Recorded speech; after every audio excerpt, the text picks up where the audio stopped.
sambuddhassa. Buddhaṃ saranam gacchāmi, Buddhaṃ saranam gacchāmi, Dhammam saranam gacchāmi, Dhammam saranam gacchāmi, Sangham saranam gacchāmi, Sangham saranam gacchāmi, Ditiyampi Buddhaṃ saranam gacchāmi, Ditiyampi Buddhaṃ saranam gacchāmi, Ditiyampi Dhammam saranam gacchāmi, Ditiyampi Dhammam saranam gacchāmi, Ditiyampi Sangham saranam gacchāmi, Ditiyampi Sangham saranam gacchāmi, Tatiyampi Buddhaṃ saranam gacchāmi, Tatiyampi Buddhaṃ saranam gacchāmi, Tatiyampi Dhammam saranam gacchāmi, Tatiyampi Dhammam saranam gacchāmi, Tatiyampi Sangham saranam gacchāmi, Tatiyampi Sangham saranam gacchāmi. Pānātipātā vīramani sikkhapadam samādiyāmi, Pānātipātā vīramani sikkhapadam samādiyāmi, Adinādāna vīramani sikkhapadam samādiyāmi, Adinādāna vīramani sikkhapadam samādiyāmi, Kāmesu miccācārā vīramani sikkhapadam samādiyāmi, Miccācārā vīramani sikkhapadam samādiyāmi, Musāvādā vīramani sikkhapadam samādiyāmi, Musāvādā vīramani sikkhapadam samādiyāmi, Surāmēraya majjapamādatthāna vīramani sikkhapadam samādiyāmi,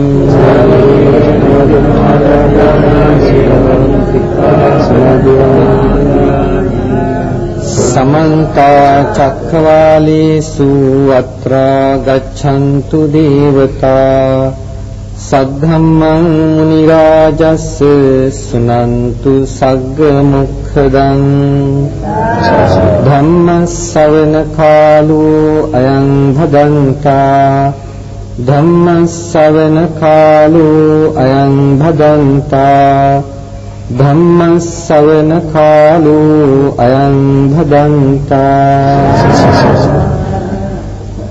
Namo tassa bhagavatu arahato sammā sambuddhassa. Namo tassa bhagavatu arahato sammā sambuddhassa. Namo tassa bhagavatu arahato sammā sambuddhassa.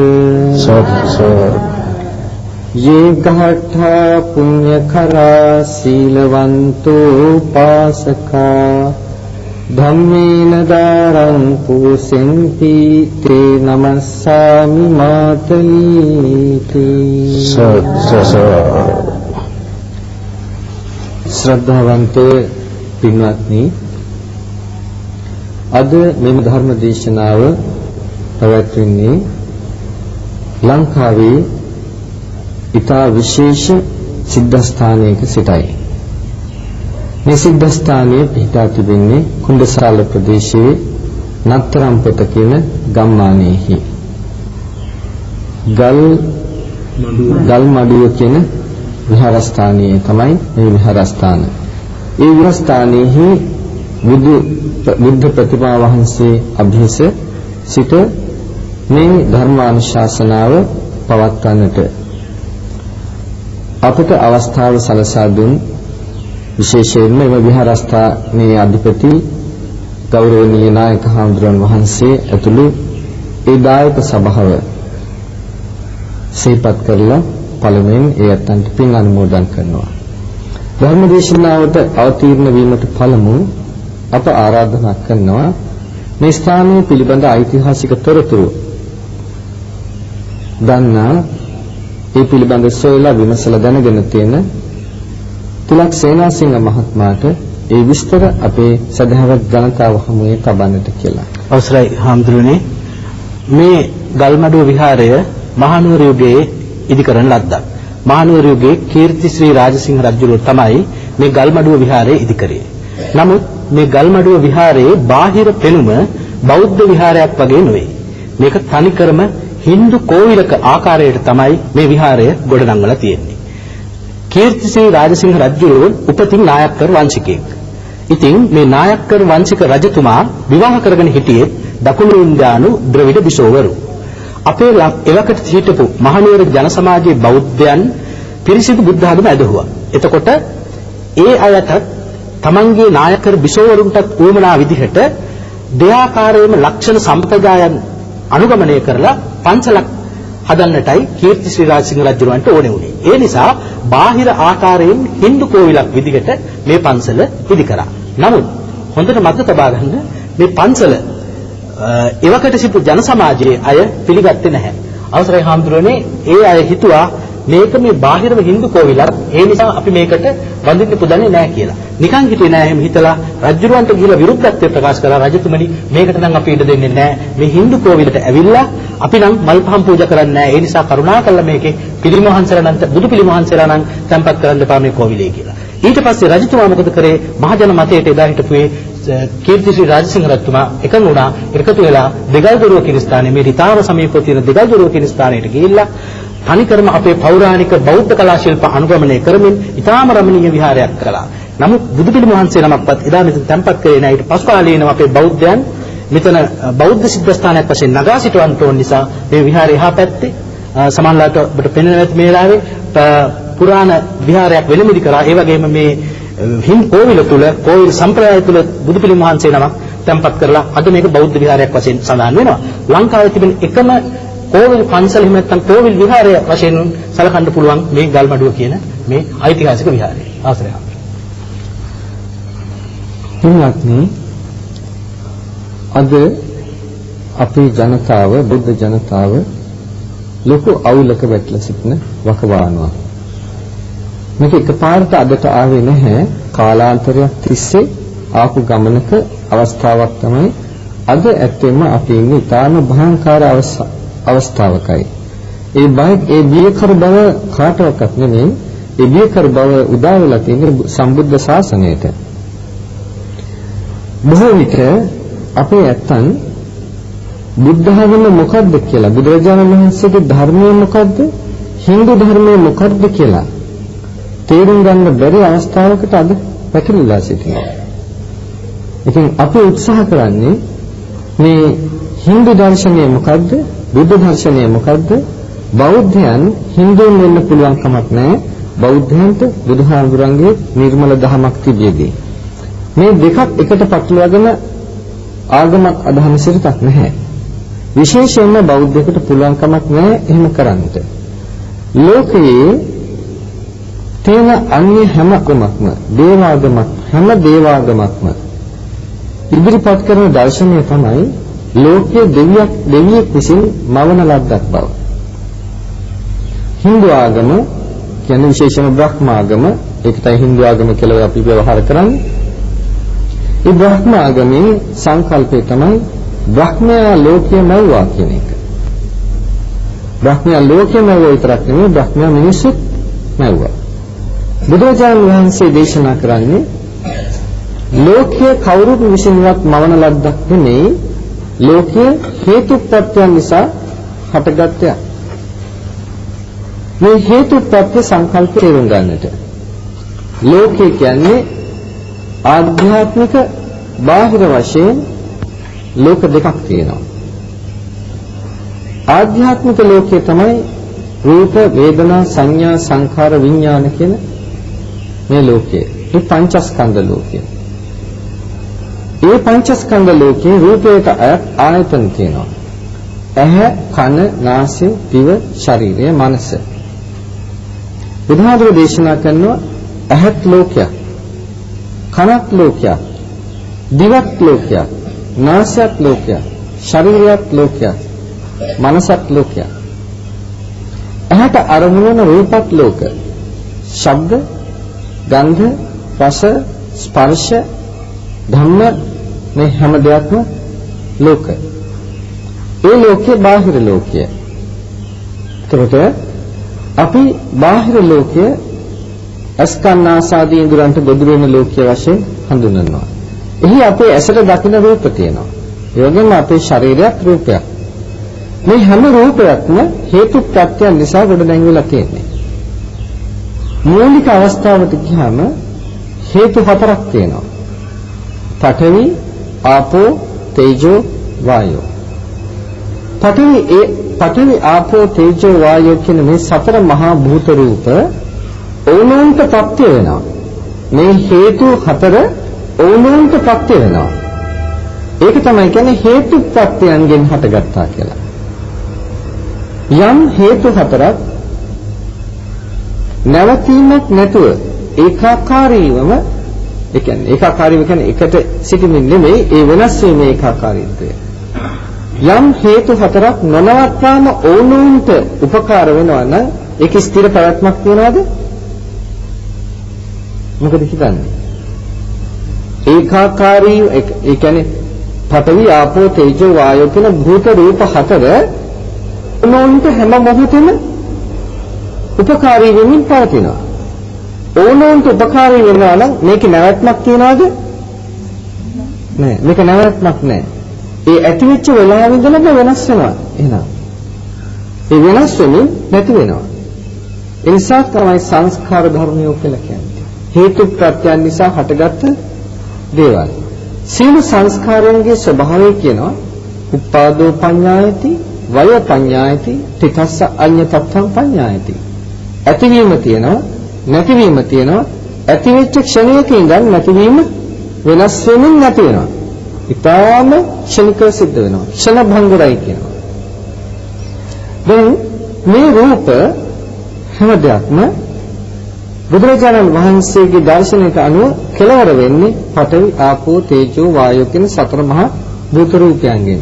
මේ මුළු ලෝක ධාතුවම විශ්වයම හටගෙන තියෙන සතර මහා භූත රූපයන්ගෙන්. ඒ නිසා බුදුරජාණන් වහන්සේ දේශනා කරන්නේ ලෝකය කවුරුත් මාන ලද්දක් නෙමෙයි, ලෝකයේ සතර මහා භූත රූපයන්ගෙන් මේ ශක්ති හතරෙන් ගොඩනැංවිච්ච එකක්. දැන් අනිත් ඔක්කොම ආගම් කියන ලෝකයේ දෙවියන් වහන්සේ කෙනෙක් දෙවියෙක් නවුවා කියලා. ඒතර එහෙමනම් දෙවියෙක් කියලා කියනවා නම් ඒකත් අදහන්නට පුද්ගල රූපයක් ගන්නවා නම් ඒකත් රූපයක් වෙන්න ඕනේ. නමුත් බුදුරජාණන් වහන්සේගේ දර්ශනය අනුව එනකොට ඒ කිසිදු රූපයක් කවුරුත් විසින් මවන ලද්ද දේවල් නෙමෙයි. ඒ හැම රූපයක්ම හේතු ප්‍රත්‍යයන් නිසා හටගත් දේවල් කියලා නැවත අවධාරණය කරනවා. තේරුම් ගන්නට ඒ කාරණය. එතකොට ඒ හැම දෙයක්ම බුදුහාමුදුරෝ දේශනා කළේ හේතු ප්‍රත්‍යයන් නිසා හටගත්තා නම් අනිත්‍යයි. අනිත්‍ය හැම දෙයක්ම දුකයි. මට වෙනස් කරන්න පුළුවන් කමක් නැහැ. මේ අනිත්‍ය ස්වභාවය, දුක් ස්වභාවය වෙනස් කළ හැකි කිසිවෙක් මේ ලෝක ධාතුවේ නැහැ. ඔය මොකක් අනිත්‍ය වුණත් අපිට කමක් නැහැ. අපිට මොකක් අනිත්‍ය වුණත් ප්‍රශ්නේ තියෙන්නේ මම මගේ මකලා ග්‍රහණය කරපු යම්කිසි දෙයක් අනිත්‍ය වෙනවා නම් අන්න ඒක තමයි අපිට දුක. එනිසා බුදුරජාණන් වහන්සේ දේශනා කළේ තණ්හාවයි දුකට හේතුව කියලා. මට අයිති නැති දේවල්. දැන් අපි හිතමු මේ ඇහැ රූපයක්. ඇහැ රූපයක් බව කවුරුත් දන්නවා. ඒ රූපය ඇති වෙලා තියෙන්නේ පඨවි ආපෝ තේජෝ වායෝ කියන සතර මහා භූතයන් නිසා. නොනවත්වාම වෙනස් වෙනවා. වෙනස් වෙන්නේ කොතනට යනකල්ද? විනාශය දක්වා.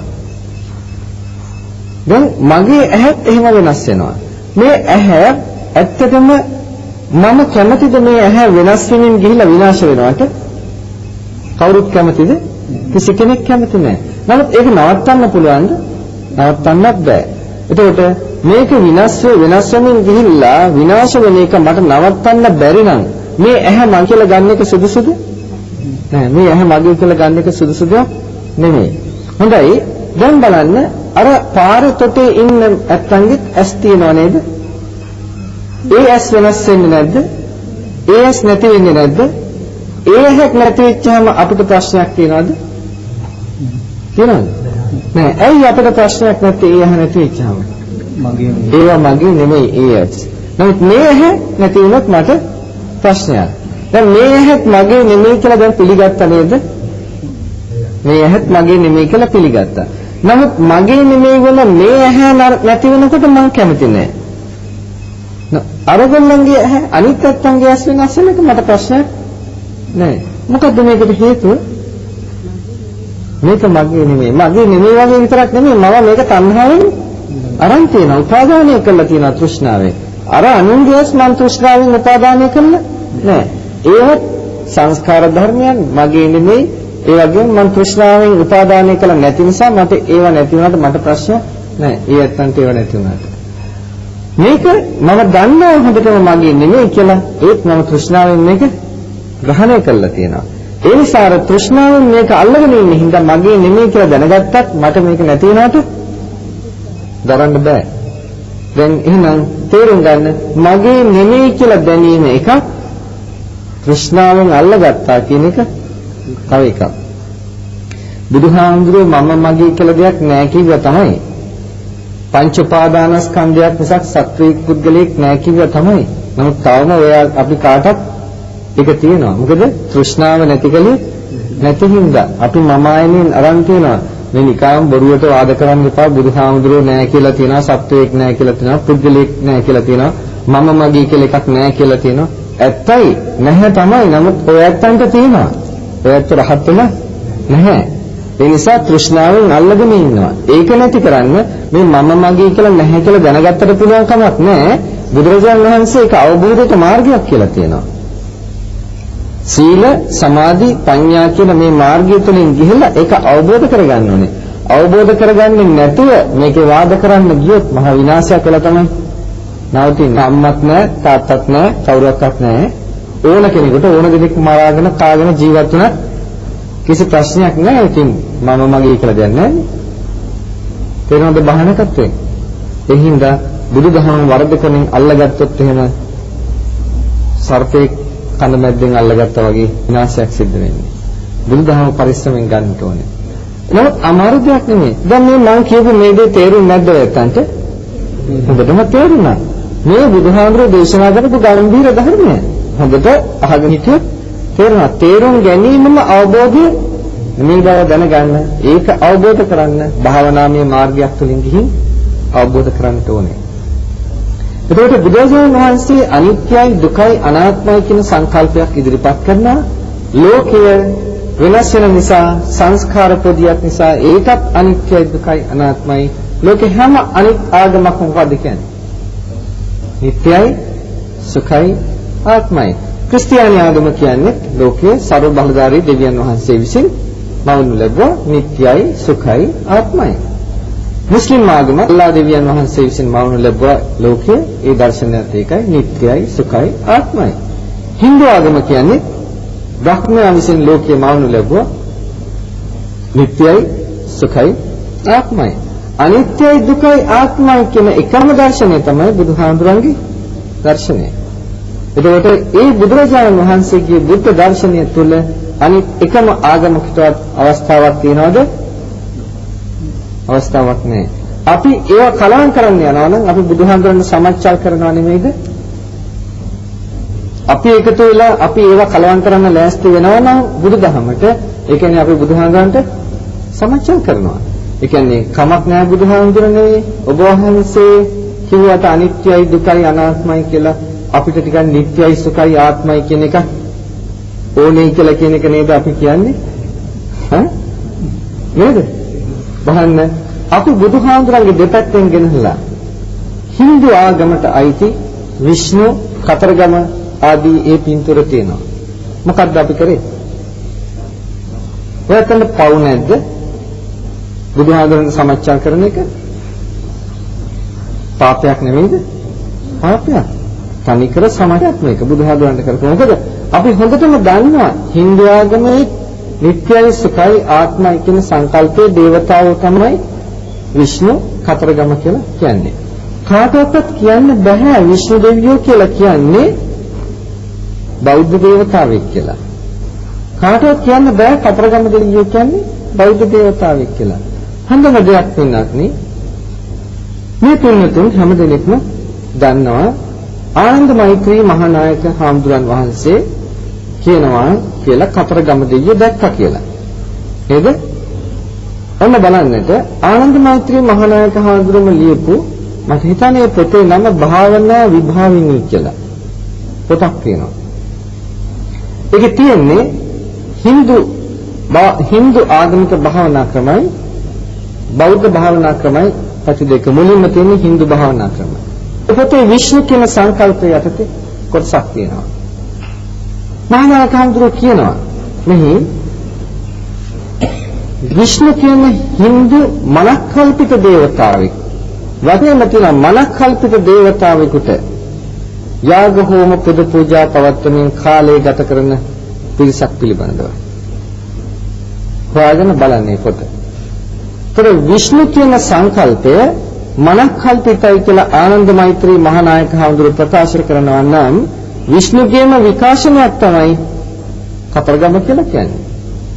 විෂ්ණු දෙවියෝ එක අවස්ථාවක දරුවන් 7 දෙනෙක් නැවුවා කියනවා. ඔතෙන්ට දිග කතාවක් මේ කෙටි කරලා කියන්නේ. ඔතෙන්ට උමායි ඊශ්වරයි කියනවා කියනවා. ආපහම අර දරුවෝ ටික දැකලා උමායට ලොකු දර්ශනයක් ඇති වෙලා ආපු ගමන් බදාගත්තා කියනවා අර ඔක්කොම එකට තියලා.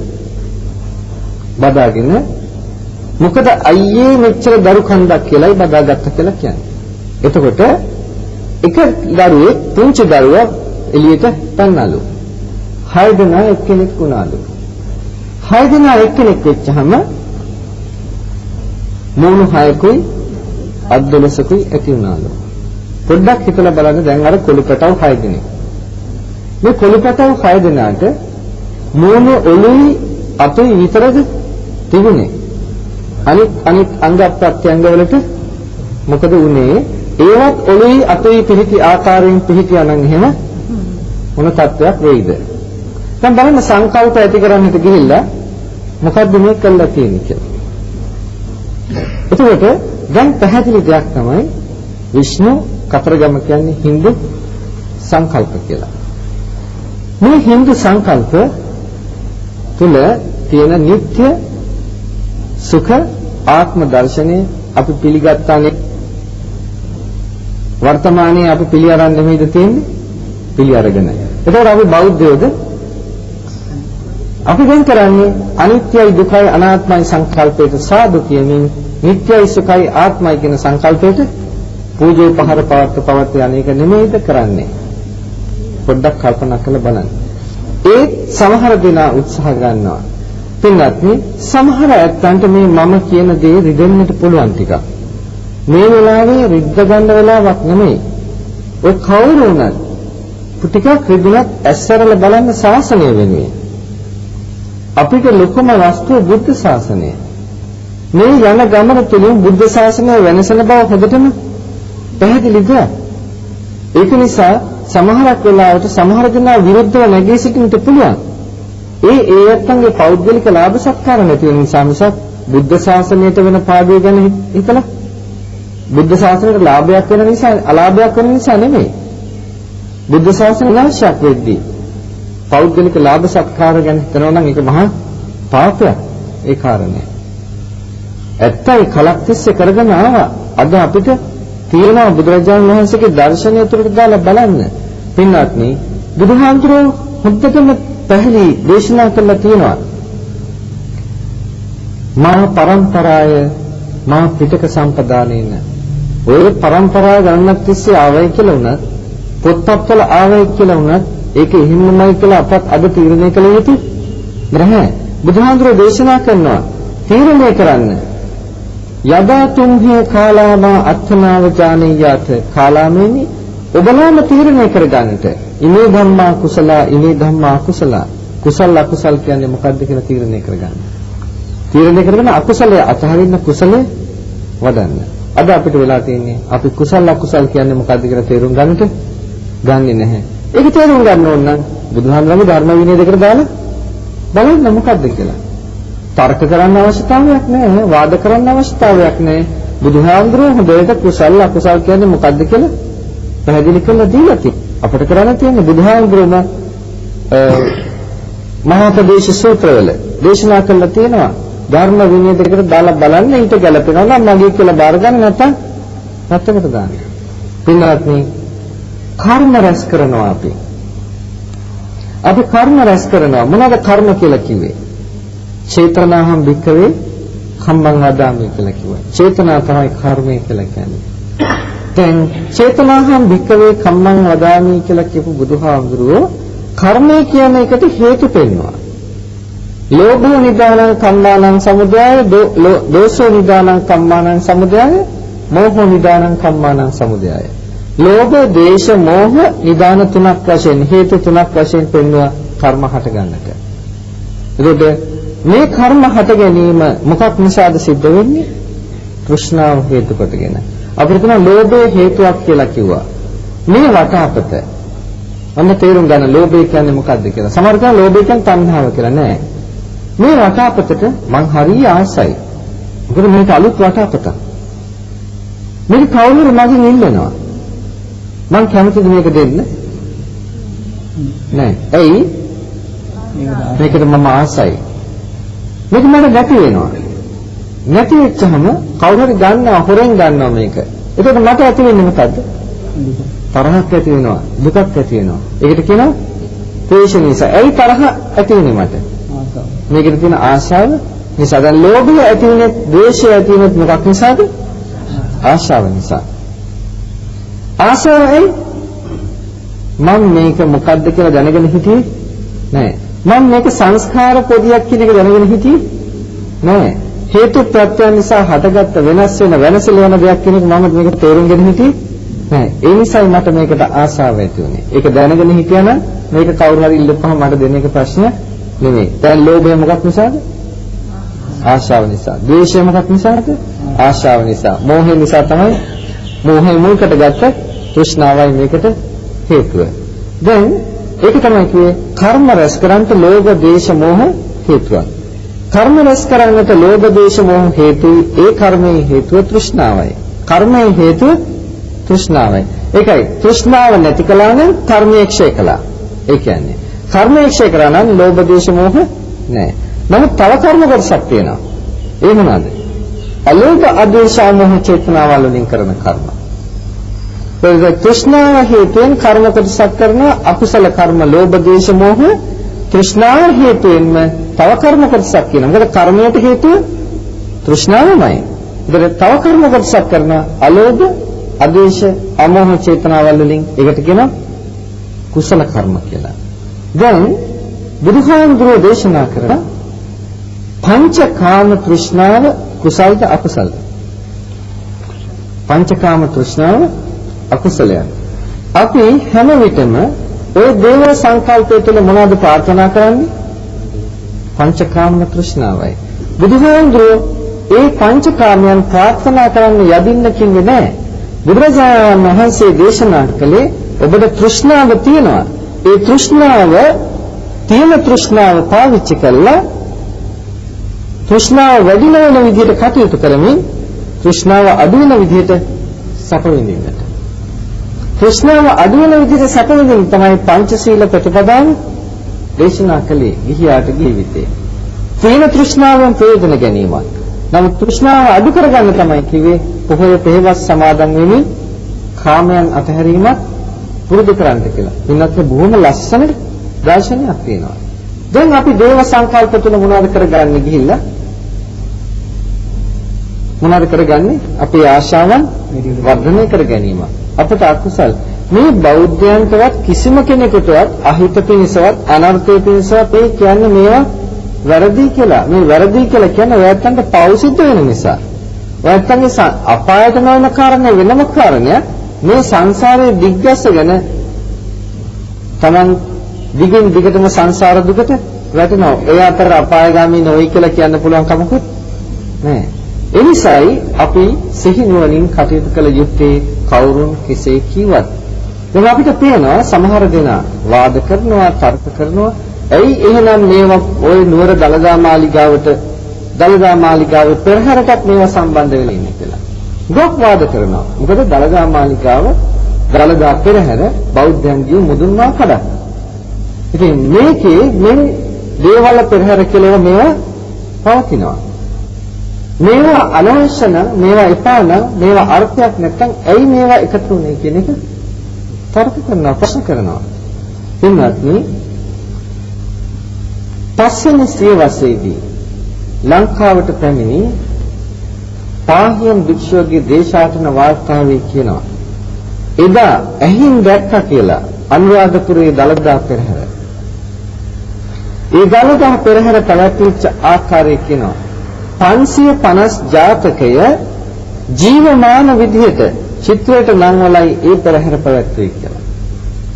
එතකොට මේවා තිබුණේ නැහැ. මේ මහනුවර යුගයේදී දළදා මාලිකාවට ඔය ආකල්ප යොමු වුණේ මහනුවර යුගයේ රජකම් කළ නායක්කාර වංශික රජවරුන්ගේ විසවරන්ට උමනාවට. බලන්න මේ ස්ථානයේ ගොඩ නැගුණේ කොහොමද? නායක්කාර වංශික රජුරුවන්ගේ විසවකගේ අවශ්‍යතාවයටයි මේ ස්ථානයේ ගොඩ නැගුණේ. නමුත් එදා බෞද්ධයෝ ඒවට ඉඩ දුන්නේ නැහැ. ඒ රජතුමා රාජසිංහ රජතුමා බෞද්ධයාගේ දියුණුවට කටයුතු කරා. බුද්ධ ශාසනයක අභිවෘද්ධිය සඳහා විශාල මෙහෙයක් කරලා තියෙනවා. නමුත් පේනවා ඇතුළතින් කොහොම වුණත් හින්දු භක්තිකයෙක් බව. මොකද කිසිම බිසවක් නැහැ. ලංකාවේ රජෙක් වුණාට ලංකාවේ බිසවක් නැහැ. ඔක්කොම බිසවරු කොහෙන්ද? ඉන්දියාවෙන්.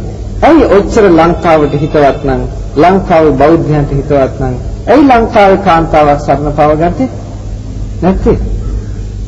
ඉන්දියාවෙන්ම ගෙන්නේ ඇයි? කොහොම වුණත් ජාතික හැඟීමක් ආගමික හැඟීමක් තියෙනවා යාට. අපිට නැති වුණාට ඒ ඇත්තන්ට තියෙනවා. අපේ නැතිකමේ දුර්වලකම අපි පිළිගන්නට ඕනේ. ඒ ඇත්තන්ට වුණානේ මොකද්ද? කොහොම හරි නායක්කාර වංශික පිරිසිදු රාජ පරම්පරාවක් ලංකාවේ ගොඩනගන්නට. ඒ නිසා තමයි ඉන්දියාවෙන්ම එහෙම්මම බිසවරු ගෙන්නලා ඒක තහවුරු කරන්නට උත්සාහ ගත්තේ. ඒ වගේම බෞද්ධ ආගම තුළට ඇවිල්ලා හින්දු සංකල්පය බුදු දහම තුළ ගොඩනගන්නට හේතු වුණේ අන්නේ ක්‍රියාදාමයයි. අපි දන්නවා හොඳටම එදා රජවරුන්ගේ විසවරුන්ට විහාරස්ථානයට යන්නට විහාරය තුළ කෝවිල් ගොඩ නැගුවා කියලා. ඉතින් ඒ කෝවිල් ගොඩ නැගීම ඒ සංකල්පය දිගින් දිගටම විහාරස්ථාන තුල ඇති වුණා. එහෙම ඇති වුණා කියලා ඒක බුද්ධ ධර්මයට එකඟයි කියලා බාර ගන්න හේතුවක් නෑ කාටවත්. පැහැදිලි නේද? රජුරන්ගේ උමනාවට පන්සලේ කෝවිල හැදුවයි කියලා මොකද රජුරන්ට විරුද්ධව යන්නත් බෑ. එතකොට රජුරන්ගේ අර බෞද්ධ හැඟීම භක්තිය එකක් නැති වෙලා යන්න පුළුවන්. ඊසීමෙන් හාමුදුරුවෝ වැඩ කළා වෙන්න පුළුවන්. එදා හාමුදුරුවෝ අනුමත නොකළා වෙන්නටත් මේක. නමුත් රජුරෝ නිසා පැත්තකින් හදන්නේ ඉඩ ඇරියා. ඒක නිසා බෞද්ධයන්ට පිළිගන්න බෑ ඒක හරි කියලා. පන්සලේ තිබුණ පමණින්ම. මොකද ඒක නිසා නෙමෙයි මේක හරිද වැරදිද කියලා තීරණය කරන්නේ දර්ශන දිස බලලයි. ආගම්වල දර්ශන මොකක්ද කියලා බලලා. මේක තීරණය කරන්න ඕනේ. එතකොට ආගම්වල දර්ශනය බුදුදහමටත් බුදුදහමයි ඒ දහමයි අහසයි පොළොවයි වගේ දුරස්තන බෞද්ධයෙකුට බෑ ඔකට එකඟ වෙන්නට. නමුත් දැන් අද අපි මොකද කරලා තියෙන්නේ? බුදුරජාණන් වහන්සේ පැත්තකට දාලා අපි දෙවියන් සරණ යනවා වැනි සරණ යාමක් නෙමෙයිද අද අපි කරන්නේ? බලන්නට ඒක නෙමෙයිද අපි කරන්නේ? දැන් සමහර තැනට දාලා තිබුණා එක තැනක එක්තරා දෙවඟනකගේ නමක් කියලා ඒ දෙවඟන සරණයි කියලා දාලා තිබුණා. ඔබට සැප සම්පත් අවශ්‍ය නැහැ. ඔන්න බුදුදහමට ගිය කලදසාව. බලන්නට මේ සංකල්පය අපේ බෞද්ධයන්ට සිහිනුවණින් විමසලා විශේෂයෙන්ම ඔයයන් බෞද්ධ නම් බුදුදහම නගා සිටවන්නටයි දැන් උත්සාහ ගන්න ඕනේ. මේක භයානකත්වය මම පෙන්නන්නම්. ඔයයන්ට තේරෙනවා ඇති දැන් සමහර පන්සල්වල කපු මහත්තුරු කවුද? ස්වාමීන් වහන්සේලා. කපු මහත්තුරු. ක්‍රමක්‍රමයෙන් අනාගතයට මොකද වෙන්නේ? දැන් සමහර හාමුදුරුවෝ කියන දෙයක් තියෙනවා මේ කළා. දේවාලයක් නැත්තම් කොහොමද පන්සල් ගෙනියන්නේ කියලා. පින්වත්නි, එහෙමනම් මොකද සංකල්පය? දේවාලෙ නැතුව පන්සල ගෙනියන්න බැරි නම් බුදුදහමට මොකද වෙලා තියෙන්නේ? අද බුදුදහම නැති වෙලා නැද්ද එහෙනම්? භික්ෂුන් වහන්සේලාම නායක හාමුදුරුවෝම කියනවා නම් දේවාලයක් නැතුව පන්සල ගෙනියන්න බෑ කියලා. එහෙනම් බුද්ධඝම අද ඉවරයි. බුද්ධඝම නැහැ. ඔයයන්ට ඒකද කරන්න අවශ්‍ය. අපි හදන්න ඕනේ දේවාලේ නැතුව බුද්ධඝම ගෙනියන්න තියෙන පසුබිම හදන්න ඕනේ. ඒක කරන්නට තණ්හා වර්ධනය කළ බෑ. ඒක කරන්නට හොඳ බෞද්ධයන් වෙන්න ඕනේ. හොඳ බෞද්ධයෙක් වුණත් අපි පන්සල් ටික එකතු වෙලා පන්සලේ හාමුදුරුවෝ ඉදිරියට ඇවිල්ලා ඒ ඇත්තන් ප්‍රතිපත්තියක පිහිටලා දායකයන් සීලාදී ගුණධර්ම පුරන්නට මඟ සලස්වනවා නම් දායකයෝ ශ්‍රද්ධා සීල සුත ඡාග පඤ්ඤා කියන පංච ධර්මයන්ගෙන් දිනු වෙනවා නම් එහෙනම් පන්සල් වලට කාගෙක්වත් දෙයියන්ගේ පිහිට අවශ්‍ය වෙන්නේ නැහැ. දැන් අපේ හාමුදුරුවෝ කෙලින්ම කියන්නේ ඔක්කොම නෙමෙයි. සමහර හාමුදුරුවෝ කෙලින්ම කියන්නේ බුදුහාමුදුරන්ටත් දෙයියන්ගේ පිහිටයි කියන කතාව නෙමෙයිද? ඒක නෙමෙයිද කියන්නේ? දෙන්නත්නේ ඒක වෙන්න බෑ. මොකද බුදුහාමුදුරුවෝයි දෙයිට පිහිටවන්නේ. නිසා තේරුම් ගන්නට අපේ සංකල්පයේ බුදුදහමේ තියෙනවා බෞද්ධ දේව සංකල්පයක්. අපේ දේව සංකල්පයට එනකොට කියනවා යේගහට්ටා පුඤ්ඤකරා සීලවන්තෝ උපාසකා ධම්මේන දාරම් පෝසෙන්ති තේ නමස්සාමි මාතලි. කවුද මේ කියන්නේ? සක්‍රදේවේන්ද්‍රයෝ. යම් ගෘහස්තේ පුඤ්ඤකරා පින් කරයිද සීලවන්තෝ උපාසකා උපාසකෙක් වශයෙන් පංචශීලයේ ආරක්ෂා කරයිද ධර්මයෙන් අමුදරු පෝෂණෙහි යෙදෙයිද තේ නමස්සාමි මාතලි මාතලි මම මේ ඒ අතන්ට නමස්කාර කරනවා කියලා. එතකොට සක්‍රදේවේන්ද්‍රයෝ ඒ දෙවියන්ට නමස්කාර කරනවා. සක්‍රදේවේන්ද්‍රයෝ සක්‍රදේවේන්ද්‍රයෝ පංචශීල රකින උපාසකයාට නමස්කාර කරනවා. සක්‍රදේවේන්ද්‍රයෝ පංචශීල රකින උපාසකයාට නමස්කාර කරන්නේ ඇයි? සක්‍රදේවේන්ද්‍රයාගේ සක්‍ර සම්පත්තියට වැඩිය පංචශීල රකින මේ උපාසකයාගේ ඒ සීල තේජස ශ්‍රේෂ්ඨයි. ඒ නිසායි සක්‍රදේවේන්ද්‍ර නමස්කාර කරන්නේ. පින්වත්නි, සක්‍රදේවේන්ද්‍ර පංචශීල රකින ඇත්තන්ට නමස්කාර කරනවා නම් මේ උපාසකයෝ ගිහිල්ලා එතනින් පහළ ඉන්න අනිත් දෙවි දේවතාවන්ට නමස්කාර කරන්න යනවා නම් මේ බෞද්ධයන්ට මොකක් හරි අප්සෙට් එකක් ගහලා නැද්ද? බහන්න පොඩ්ඩක් කල්පනා කළා. සතරවරම් දේවතාවෝ කියනවා ඔය ඇත්තන් අම්මා තාත්තට උපස්ථාන කරනවා නම් පංචශීල රකින්නවා නම් එහෙවත් සමාදන් වෙනවා නම් සංඝිකායෙක් තියෙනවා. ඒ ඇත්තන් ලෝකයේ සිසාරා යනවා අර කුසල් අනුමෝදන් වෙලා ඒ ඇත්තන්ට ආශිර්වාද කරන්නට. පින්වත්නි, ඇත්තටම අපි බෞද්ධයෝ නම් අපේ පන්සල් වල තියෙන්න ඕනේ හදනවා නම් දේවාල හදන්නට ඕනේ විෂ්ණු කතරගම දේවාල නෙමෙයි. අපි හදන්නට ඕනේ නම් සක්‍රදේවේන්ද්‍රයන්ගේ දේවාල ඉස්සෙල්ලා හදන්න ඕනේ. අපි හදන්නට ඕනේ එහෙනම් සතරවරම් දෙවිවරුන්ගේ දේවාල. කෝ ඒව පන්සලේ. මොකද බෞද්ධ සාහිත්‍යයේ මුලින් ගන්න සත්‍ය සංකල්පය හොඳට පැහැදිලිව එනවා විග්‍රහ කළේනවා නොදන්න කෙනෙක් නැහැ. සතරවරම් දෙවිවරු ඔය සතර මහා දෙවිවරු නෙමෙයි. දැන් සතරවරම් දෙවිවරු හැටියට බාර ගන්න තියෙන්නේ අර Hindu සංකල්පයේ දේවතාවෝ ටික. මේ එන්නේ ධෘතරාෂ්ට්‍ර, විරෝධ, විරූපාක්ෂ, වෛශ්‍රවණ කියන මේ දේවතාවෝ හතර දෙනා. මේ සතරවරම් දෙවිවරු එදා ඉඳන්ම බොහොම පැහැදිලි බුද්ධ ශාසනයට සම්බන්ධයි කියලා. මොකද පාරායන සූත්‍ර දේශනාවේ තියෙනවා වෙස්සවන කියන වෛශ්‍රවණ කියන දිව්‍ය පුත්‍රයා උතුරු දිග් භාගයේ ඉඳන් දකුණු දිගට යනකොට එක්තරා කාන්තාවක් බේලුව කන්ටකී නන්දමාතා කියන මේ කාන්තාව උපාසිකාවක් ප්‍රධාන අග්‍රගණීය උපාසිකාවක් බුදුහාඳුරන්ගේ මහා රාත්‍රියේ එළි වෙනකල් පාරායන දේශනාව මිහිරි හඬින් ගායනා කළා කියලා. උඩ ඉඳගෙන අහගෙන හිටිය ඒ යන ගමන නවත්තලා උඩ ඉඳගෙන අහගෙන හිටියලු දේශනාව. අහයිදලා මහා හයියෙන් සාදුකාර දුන්නලු. අර නන්ද මාතා කියනවා එහෙනම් කවුද කියලා අහන මම වෙස්සවන්න කියනවා. කියනවා පුදුමයි වෙස්සවන්නගේ හඬ මට ඇහිච්චල අහන්න ලැබිත් කියලා. පුදුම වෙන දෙයක් නෑ.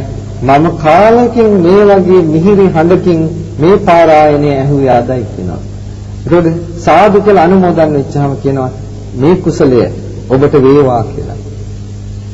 ඊට පස්සේ සිද්ධියක් කියනවා තව දිග කතාවක් තියෙනවා. ඒක ඉතින් ඒක මෙතෙන්ට අවශ්‍යතාවයක් නැහැ. වෙස්සවන ඒ වගේ කෙනෙක් පාරායනට සාදුකාර කියපු කෙනෙක් සතරවරම් දෙවියන්ගේ කෙනෙක්. එහෙනම් සතරවරම් දෙවියන්ගේ දේවාල තියෙන්නට ඕනේ මෙහි. ඇයි නැත්තේ බුදුදහමට ඒව අවශ්‍ය දේවල් නෙමෙයි. එදා ඉඳන්ම අපේ බෞද්ධයෝ දන්නා ඒක අවශ්‍ය දෙයක් නෙමෙයි. මොකද දෙවියන්ට ඒ දේවතාවෝ තෙරුවන් සරණ ගිහිල්ලා නිර්වාණය අරමුණු කරලා ඉන්න නැත්නම් ඒ ඇත්තන්ට අවශ්‍ය වෙන්නේ මොකක්වත් නෙමෙයි අපි නිවන් අරමුණු කරලා කරන කුසල් අනුමෝදන් වෙන්න. ඒ කුසල් අනුමෝදන් වෙලා ඒ දේවතාවෝ ඒ කුසල් අනුමෝදන් කරපු ඇත්තන්ට ආශිර්වාද කරනවා. ඒ ආශිර්වාදය ඔබටම හිතසුව පිණිසයි. මොකද මේක මහා පුදුම ශක්තියක් තියෙන දෙයක්. අපි තෙරුවන් සරණ ගිහිල්ලා පන්සිල් රකින්න නැත්තම් නම් දැනගන්නට අපි සෑම දිනකම ශරීරයේ වටා එක්තරා රශ්මි ධාරාවක් බලපවත්නවා. මේ රශ්මි ධාරාව මේ ශරීරය තුන උෂ්ණත්වයයි. ඇඟිල්ලේ ප්‍රසන්න වෙන්න මේ රශ්මි ධාරාව බලවත් වෙනවා. මේක බොහොම විද්‍යාත්මක දෙයක්. බෞද්ධයෙකුට වේවා අබෞද්ධයෙකුට වේවා ඒක හිම තමයි තමන් කරනවා නම්. එතකොට මේ රශ්මි ධාරාව ප්‍රසන්න වෙනකොට ඒ තනත්තා අනුන්ට ප්‍රසන්න වෙනවා. ඒ වටේ ඒ බලපාත්වන්නා වූ රශ්මි ධාරාව දෙවියන්ගේ ආශිර්වාදය ආකර්ෂණය කරනවා. දෙවියන් කුසල් අනුමෝදන් වෙනකොට දෙවියන්ගේ සිත් සතන් තුල අලෝභ, අද්වේෂ, අමෝහ චේතනා සහගත සිතුවිලි පහළ වෙන්නේ. ඒ අලෝභ, අද්වේෂ, අමෝහ චේතනා සහගත සිතුවිලි පහළ වෙද්දී දෙවියන්ගේ සිත් සතන් බොහොම ප්‍රසන්නයි. ප්‍රසන්න සිතින් දේවතාවෝ ආශිර්වාද කරනවා. ආශිර්වාද කරද්දී අර පුද්ගලයා වටා තියෙන ඒ ශක්තියෙන් අර දෙවියන්ගේ ආශිර්වාදය ආකර්ෂණය කරනවා. එතකොට දෙවියන්ගේ ආශිර්වාදාත්මක වූ ආකර්ෂණයක් මෙයාට බලපානවා. ඒක නිසා කියන්නේ මෛත්‍රී කරන කෙනාට, ඒ කියන්නේ පන්සිල් රකින්න කෙනා, මෛත්‍රී කරන කෙනාට මනුස්සානම් පියෝ හෝති, අමනුස්සානම් පියෝ හෝති. මිනිස්සු ප්‍රේ කරනවා, අමනුෂ්‍ය ප්‍රේ කරනවා.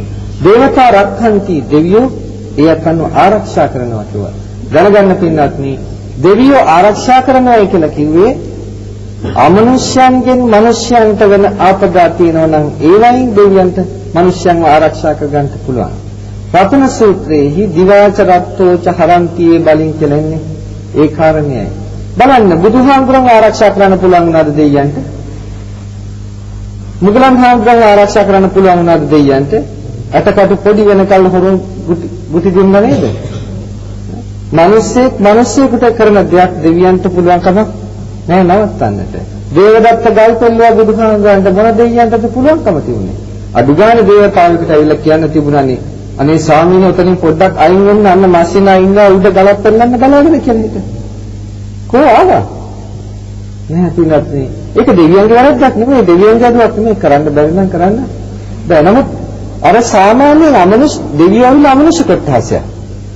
පහත් පෙළේ අමනුෂ්‍යයන්ගෙන් මනුෂ්‍යයන්ට පීඩාවක් වෙනවා නම් අර දෙවියන් එක්ක පුණ්‍යානුමෝදනා තුළින් සම්බන්ධ වෙලා ඉන්න ඒ අත්ංග ආරක්ෂා කරන්නට දෙන්න පුළුවන්.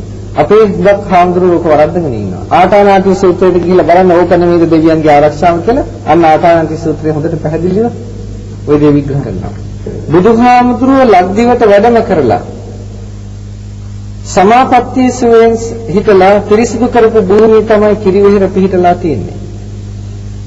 ඊගාට ශ්‍රීමා බෝධියෙන් අසිරිමත් ලෙස පරණගිච්ච මුල් අංකුර 8න් එක අංකුරයක් තමයි එහි තියෙන්නේ. එදා ක්ෂත්‍රියයන් වාසය කරපු භූමිය. ඒකයි කප්තිය ගාම උනේ. කප්තිය ගාම කියන එක තමයි කතරගම වශයෙන් බිඳිලා ඇවිල්ලා තියෙන්නේ. ඒකට බෞද්ධයන් කතරගම යන්න හිතනකොට බෞද්ධයන්ගේ මනසට එන්නේ බුදුහාමුදුරුවෝ වැඩි බිමයි කියන එක. ඒ තියෙන පියවරක් පාසා යත්තන්ට කුසල් කතරගමට තියෙන. ඒ පැත්තට.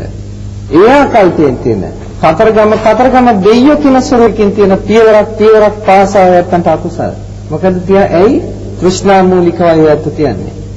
කොහොමද වෙනස? බලන්නට බුදුදහම වැළලීලා නැද්ද කියලා?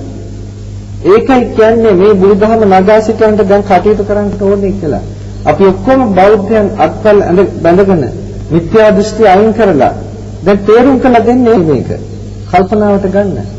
හොඳ සිංහල බෞද්ධයන් වශයෙන් ලෝකයාට හිතසුව පිණිස මේ බුද්ධ ශාසනය ආරක්ෂා කරගන්නට අදිෂ්ඨාන කරගෙන හොඳ බෞද්ධයන් වෙන්න නැත්ති මේ සරණං අඤ්ඤං බුද්ධෝමේ සරණං වරං වෙන සරණක් ඔයත්න්ට නැහැ. ධම්ම සංඝ කියන තෙරුවන්ගේ සරණ ඇරෙන්නට. තෙරුවන් කියන්නේ මොකද්ද කියලා ඉගෙන ගන්නට. හොඳට අර්ථ විග්‍රහයක් ඇතුව ඉගෙන ගන්න තෙරුවන් කියලා කියන්නේ මොකද්ද කියලා එතකොට ඔය ප්‍රශ්නේ විසඳෙනවා. ඉතින් අද මේ ශ්‍රවණය කළා වූ ධම හොඳට නැවත හිතන්න. හිතලා අපේ බෞද්ධ සංකල්පය තුළ ගොඩනැගින්න උත්සාහ ගන්නට. මහනුවර පෙරහැරේ තියෙන ඔක්කොම වඳින්න යන්න ඕනේ නැහැ. 13 වහන්සේට විතරක් වඳින්න. නැත්නම් අර නැටුවටත් වඳින්න වෙනවා. අලින්ටත් වඳින්න වෙනවා. ඒක නිසා ඕවාට ඔක්කොම තියෙන වඳින්න පුදන්න නෙමෙයි. ඒක ඉතින් ඔය වරින් වර එකතු වෙච්ච සංස්කෘතික අංගයන් වශයෙන් සැලකන්නේ ඒක වෙනම කාරණයක්. නමුත් දරදා පෙරහැර බෞද්ධ පෙරහැර අරවත් ඉන්න වඳින්න පුදන්න මේ ධාතු කරුණු තමයි අපේ ප්‍රධාන සංකේතය වෙන්නේ. මේ ටික හොඳින් හිතලා අගුණ දුරකම් දුරු කරගන්න, ගුණ ධර්ම වඩා සිටවා ගන්නට තව තවත් හොඳ බෞද්ධයන් වෙලා මගේ ශාසනය මම ආරක්ෂා කරගන්නවා කියන දැඩි අදිෂ්ඨානයෙන් මිත්‍යා දෘෂ්ටි අයින් කරලා දාලා බුදුහාමුදුරන් විතරක් ගෙදර තියාගන්න. අනිත් මොකක්වත් ඕනේ නැහැ. බුදුහාමුදුරු විතරක් ගෙදර තියාගන්න. නැත්නම් බුදුහාමුදුරන්ගේ යටින් තියාගන්න. ඔයත් අංගේ අම්මලගේ තාත්තලගේ පින්තූර බ්‍රහ්මියෝ කියලා කිව්වේ අම්මයි තාත්තයි දෙන්න. සිහි කරන්න අම්මයි තාත්තයි යත්තන්ට කරපු සේවය මොකද්ද කියලා. සිහි කළා බුදුන් වහන්සේලා ඒ වෙලාවේ මේ පින් ටික අම්මල තාත්තට අනුමෝදන් කළා ආශිර්වාද කරන්න යත්තන් ජීවත් වෙලා ඉන්නවා නම් යත්තන්ට යහපත වේවා කියලා.